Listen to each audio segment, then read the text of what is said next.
Sa kabila ng kanilang sexy figure, hindi pa rin daw nawawala ang merienda sa baon ng Bubble Girls ng Bubble Gang.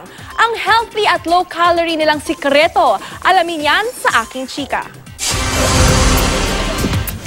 Discipline and hard work. Ito raw ang susi para ma-achieve ang dream sexy body. Kaya ang pag-exercise, sinasabayan din ng balanced diet ng Bubble Girls. Nang mag-grade kami ng mga baon nila tuwing may taping, nadiskubre naming hindi pa rin mawawala ang dessert sa kanilang mga lunchbox. Meron silang alternative sa sweets na mas less daw ang calories. Tulad na lang ni Kim Domingo. Ang snacks niya, cacao at cereals.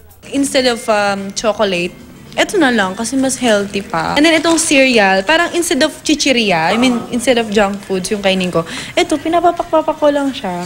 Sa vlog ni Kababble Roadfield Macasero, shinare din ang pantasya ng bayan na mahilig din siyang pumapak ng sili. Nakakatulong daw kasi ang sili para mapabilis lalo ang pag-burn ng fat sa katawan. Ang kadalasan daw na merienda ng Bubble Girls, banana Q and kamote sticks. Hindi naman nawawala sa lunchbox si Lovely Abelo, ang salad, fruits, yogurt, and almonds. Kasi almonds is protein yun eh. So, good good protein siya. Kumbaga, good fats siya na pwede mong kainin. In less than a month, 5 pounds daw ang nawala sa timbang ni Lovely. Dahil on the go si Nicole Donesa, may baon pa siyang protein bar at saba. Hindi lang siya protein, pero yung cravings mo sa sweets, hindi rin nawawala at the same time. So ito yung binibili ko. Sobrang helpful siya. Pero iba ang trip kainin ni Charis.